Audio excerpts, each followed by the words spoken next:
Ang security consultant talaga, mga kababayan na sinasabing pinaglingkuran niya ni Gutesa, si Sara Duterte, dating security consultant siya doon. Kaya wag na kayo magtaka kung bakit siya yung surprise witness ni Marcoleta. At remember, biglang pumunta mga kababayan si Sara Duterte sa Senado. Ang hinahanap po si Marcoleta, connect the dots.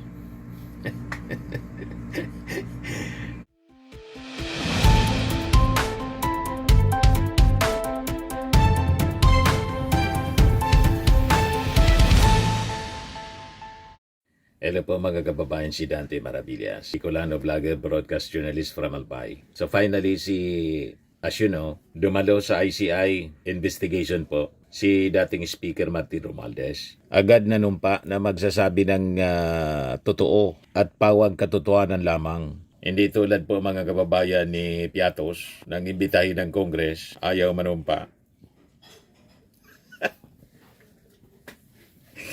Ano ba? Si Martin Romualdez, matik po. Taas agad ng kamay.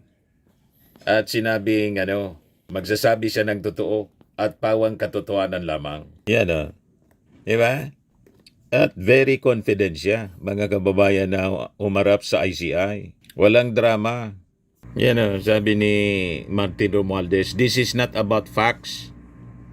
Oh, this is not. This is about facts and evidence, not political noise. Wala niyang political noise dito, kundi lahat lang mga facts, pawang katotohanan, base sa ebidensya. O ito yung naging official statement niya, mga kababayan.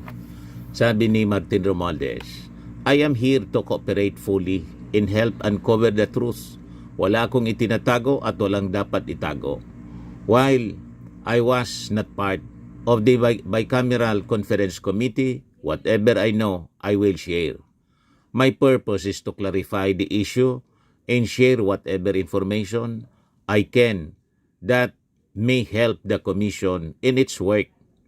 I have always believed in transparency and accountability, and that is why I am here today, to do my part in ensuring that the truth comes out.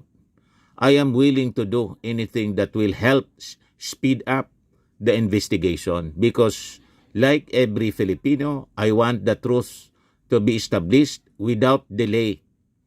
At the end of the day, it is evidence, not political noise or unfounded accusations that will reveal what really happened.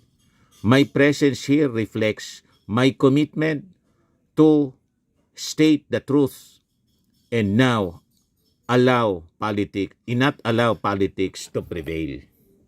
Yan si Martin. Maiksi lang po mga kababayan kung magsalita. Straight to the point siya. Walang drama. Walang fanfare, mga kababayan. At ready siya na manumpa. Matik tinaas niya yung kanyang kamay. Hindi tulad ni Piatos, ayaw manumpa. Sa pilitan pa. Diba? Nandun sa pag-iwas na sagutin yung mga tanong. Kaya nang tinanong siya mga kababayan, sinagot niya agad. Tinanong siya ng ICI tungkol sa sinasabing mali-malit ang delivery ng pera. At ang sagot ni Martin, walang ganon. O manoy, mali-malit ang delivery ng pera itinanggi ni Romualdez.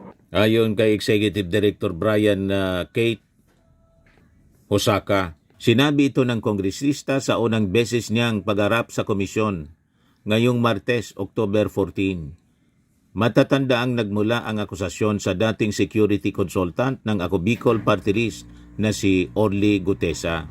Itong si Gutesa po, hindi man daw security consultant ni Saldico, kundi ng pamilya. Ang security consultant talaga, mga kababayan na sinasabing pinaglingkuran niya ni Gutesa, si Sara Duterte, dating security consultant siya doon. Kaya wag na kayo magtaka kung bakit siya yung surprise witness ni Marcoleta. At remember, biglang pumunta mga kababayan si Sara Duterte sa Senado. Ang hinahanap po si Marcoleta, connect the dots. Hindi man po sinabi kung bakit hinahanap niya si Marcoleta. At sabi ni Romualdez, he is willing to publicize si Sal N if ICI will require it. Di ba? Makapagsabi ka ng ganyan kung may tinatago ka. Pag nirequire niya ako ng ICI, ipapublicize ko ang aking statement of assets, liabilities, and net worth. O ngayon, kumusta naman si Piatos? Galit nga sila, mga kababayan, sa pag-appoint ng ating Pangulo kay Ombudsman Boying Rimulya. Ngayon pala, mga kababayan, nilift na yung restriction na inimpose ni Martires, dating Ombudsman. Ayan The Office of the Ombudsman lifts restriction on public access to the statements of assets, liabilities, and net worth or SALNs of government officials, effectively reversing the policy imposed by its former chief, Samuel Martires.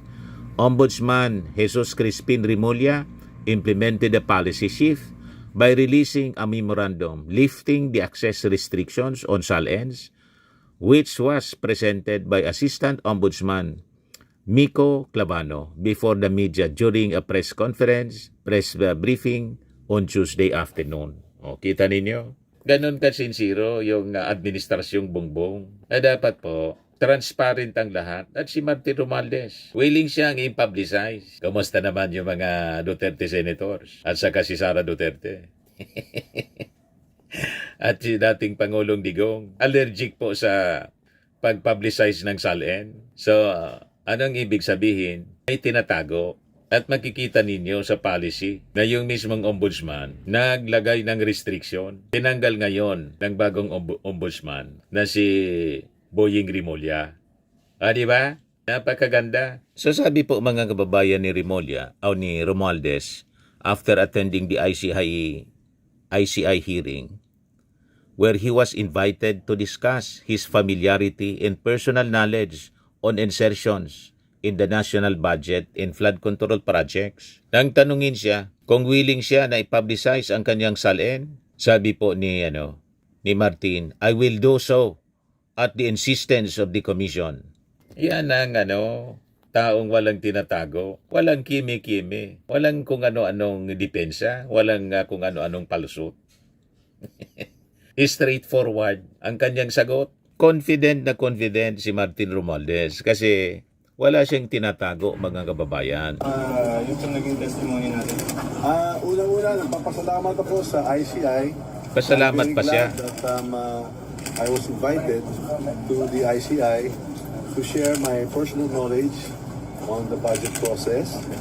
And of course, any information about the insertions on the flood control. That was the basis of my invitation. I'm glad to have shared any and all personal knowledge and information to the ICI because I want to help the ICI in this investigation. We want to support the investigation, the fact-finding, to resolve the issues surrounding the concerns of the ICI. Nagpapasalamat ako talaga sa member ng ICI that I was finally given an opportunity to share my side of the story. So, kumbaga sa ngayon po, it's about facts and evidence and hindi lang political noise or speculations. Kaya the ICI commissioners were able to ask me many questions and I was able to answer it. And I feel very, very happy and I welcome this opportunity to share all the information. So yung representative, ano pong tingin dapat ng Well, the ICI will have resource persons invited here and we shall await for the same. Sir, do you think he should come back to the country? Well, any and all resource persons who are invited here, we expect them to return. Sir, babalik po kayo sa commission? I'm ready to come back to the commission anytime I'm invited so that if I can share more information, I will do so. So Sir, yung are you lang going to release your SALN? Huh? Sir, are you going to release your SALN? I will do at the instance of the commission. So Sir, yung Speaker, Sir, pupunta nagkaroon po ba ng question and answer? I'm not invited to. Sir, yun pong sinabi ng witness ni Senator Marcoleta, and would you like to comment yung kay OE? Well, the witnesses that were presented are discredited already for having presented falsified documents in the form of the testimony, and their testimonies have already been denied by the. But do you confirm po commander. that he was part of your security? He's not part of my security. Thank you very much. Thank you. Kung nakakapag- O di ba, nagpapasalamat pa siya. At tungkol kay Saldico po, may panawagan siya uli. Dati na niya po itong panawagan noon pa. Yan o. Dapatan niya pakinggan, tumalima si Saldico sa summons ng ICI at bumalik na dito sa Pilipinas para magpaliwanag. Any resource persons niya invited here, we expect them to return. Ngayon, kanina sa press briefing ni Jose Castro, tinanong siya of the possibility kung si Martin Romualdez pwedeng gawing state witness na lang. Kasi siguro, tingin ng iba, itong si Martin Romualdez, siyempre bilang dating speaker, may mga nalalaman siya kung sino ang dapat na managot. Sino niya, Mr. Manabillas, ang pwedeng managot? Yung member ng BICAM, yung may pirma. Di ba? Si Martin hindi man pala member ng BICAM. Pero yung accuser niya, member ng BICAM at may pirma. Yan kasi, siguro, yun ang strategy mga kababayan. Inunahan na si Martin Romualdez. Ayun, biglang nag-backfire sa kanya. Siya pala yung may pirma doon. Si Chisi Escudero. Ito yung sabi dito sa balita. Ang Department of Justice umano ang magdidesisyon kung kwalipikado bang maging state witness si late Representative Martin Romualdez sa investigasyon ng flood control issue ayon sa palasyo. Depende po sa kanyang magiging salaysay at kung ano po ang kanyang mailalahad at depende na rin po sa Department of Justice kung siya pa ay maituturing na state witness. At ito naman po ay irerekomenda sa korte, sabi po ni Jose Castro. Yan na niya, Mr. Marabillas, masasabi mo doon sa pagtanggi pag-deny ni Martin Romualdez na tumanggap siya ng mali-malitang pera. Kailangan lumabas po si Gutesa. Kailangan niyang ma-cross-examine po ng DOJ. Paano niya nasabi na tumanggap si Martin Romualdez doon sa bahay na yung bahay pala noon ni Martin Romualdez under renovation? Wala man siya doon. Nung panahon na ikinikwento ni Gutesa na nag-deliver sila, under renovation, under construction. Kumbaga, may mga taong nandoon, mga mason, karpintero mason, yung kontraktor, kung sino yung kontraktor doon. So malabo po, mga kababayan, yung kwento na si Martin tumanggap ng mali-malitang pera. Kaya walang gatol-gatol yung naging sagot niya, no? Straightforward yung sagot ni Martin Romualdez. Walang ganon na nangyari na tumanggap siya ng mali-malitang pera tulad ng kwento ni Gutesa. Sabi ni Martin Romualdez, discredited na niya yung testimony niya. Unang-una, yung notaryo, fake. Kung fake yung notaryo, malamang pati yung laman ng affidavit, fake. Mas familiar pa si Marcoleta kaysa kay Gutesa mismo na nag-execute ng affidavit. Saan ka pulutin yan, mga kababayan? Ito pa niya, para nalampasan, basahin mo lang niya. Ito.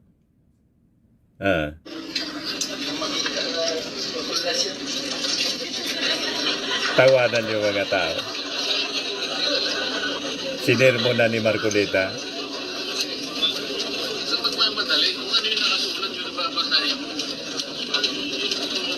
Kung ano nakasulat na yun, babasahin mo. Huwag mo madali. Paragraph 20 niya.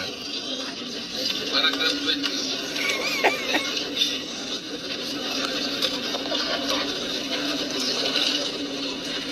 20. Kaya tawanan yung mga tao doon. Mas familiar pa si Marcoleta kaysa sa nag-execute ng affidavit. And later on, nabuking, peke yung notaryo. Pero siyempre, yung mga DDS, hindi maniniwala kasi pinaniniwalaan nila yung propaganda ng puon nila. Gusto nila dikdikin si Martin Romualdez kasi insecure sila kay Martin Romualdez sa 2028 election na si Martin nga hindi man po nagsasabi kung ano ang plano niya. Ang tagal pa eh. Tama?